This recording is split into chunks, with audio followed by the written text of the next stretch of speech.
মাননীয় প্রধানমন্ত্রী, আমার নাম আমি দিল্লি থানায় কাজ করি। আমার প্রশ্ন হচ্ছে, এদেশে অনেক মানুষ, বিশেষ করে মহিলা, ভারতের বিভিন্ন জেলে মানবেতর জীবনযাপন করছে। কিছু টেকনিক্যাল কারণে তাদেরকে এদেশে ফেরত আনা যাচ্ছে না, বা আনা হয় না, বা আসতে পারছে না। সেখানে পররাষ্ট্র মন্ত্রণালয় এবং অর্থ মন্ত্রণালয়ের একটু হিসেব নিকেশ আছে। সেটা হচ্ছে, বাংলাদেশ হাই কমিশন দিল্লিতে লেবারদের ওয়েলফেয়ারের জন্য বা বিশেষ কোনো ফান্ড নাই, যার কারণে জেলে যারা আছে, জেল এক্সপায়ার হওয়ার পর মানবেতর অবস্থা আছে, ভারত দিতে চাচ্ছে, আমরা আনতে পারছি না অনেক সময় টাকার অভাবে।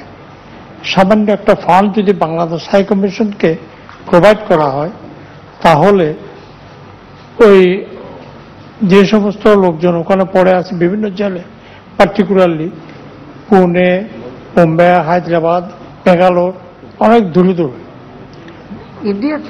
ইন্ডিয়াতে হাজার হাজার মহিলা ম্যাক্সিমাম। তো এই লোকগুলোকে আনার জন্যে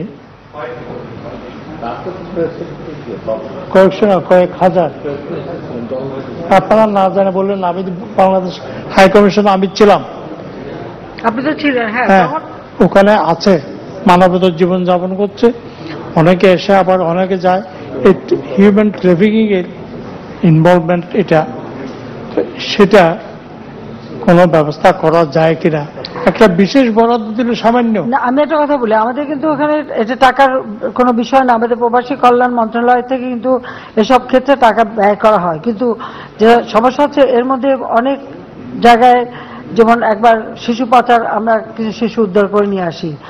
আর এরকম মহিলা যদি কেউ পাচার হয়ে যায়, এমনকি এরকম একটা ঘটনা আছে যে স্বামী বিক্রি করে দিচ্ছে বউকে, আর তার জায়গাটা হয়ে গেছে পতিতালয়।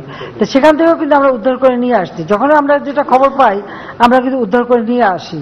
তো আজকে আপনি যেটা বলেন হাজার হাজার, আমি এ পর্যন্ত এটা কিন্তু আমরা কখনো শুনি নাই যে হাজার হাজার বিভিন্ন জায়গা আছে। ঠিক আছে, বলছেন যখন, হ্যাঁ আমরা খোঁজ নেবো, আমি খোঁজ নেবো, এটা আমরা খোঁজ নিতে পারবো, খোঁজ নিলে আমরা নিয়ে আসবো, এটা কোনো ব্যাপার না। আমরা তো ওই জন্য টাকা খরচ করি। এমনকি এবারে কোভিডের সময় যারা বাইরে আটকা পড়েছিল, কাজ পাচ্ছিল না, তাদেরকে এক জায়গায় যখন কোয়ারেন্টাইনে রাখা হয়, আমাদের প্রবাসী কল্যাণে ব্যাংকের থেকে আমরা কিন্তু তাদেরকে টাকা দিয়ে আর্থিক সহায়তাও দিয়েছি। কাজে এটা আপনারা দেখবো ওইখানে আপনার কাছে। ঠিক আছে, যদি থাকে আমাকে জানাবেন। যে এটা বৈদেশিক কল্যাণ মন্ত্রণালয় যেটা করে, এটা লেবার ওরিয়েন্টেড কান্ট্রিতে ওই ফান্ডটা আছে। ফান্ডে কোনো সমস্যাই নাই।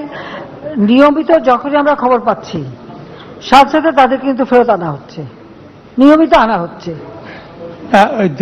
ইন্ডিয়া থেকে আনা হয় না, বিভিন্ন এনজিও কাজ করছে সেখানে। আমাদের পররাষ্ট্র মন্ত্রণালয়, আমি জানি না, ঠিক এনজিও যদি কাজ করে আমাকে জানান, আমাকে একটু ডিটেল দেন।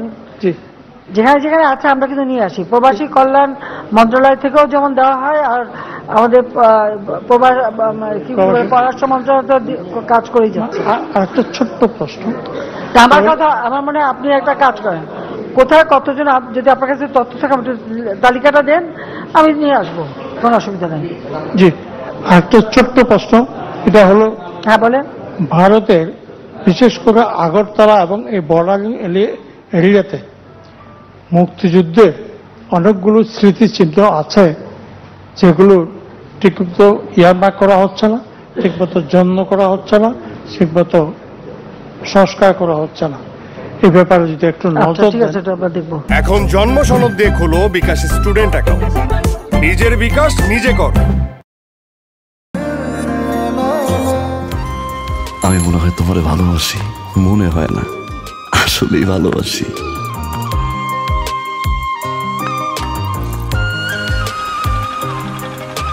আপনি যে আমাকে ভালোবাসেন আমি টের পাই।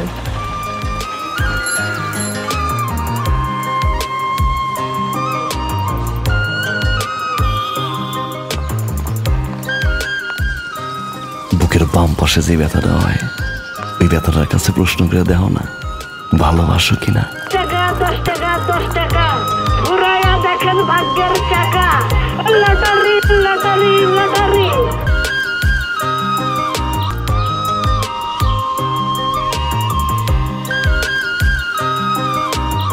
আপনি না চোখের যন্ত্রণা বুঝতে পারেন, বুঝে নেন।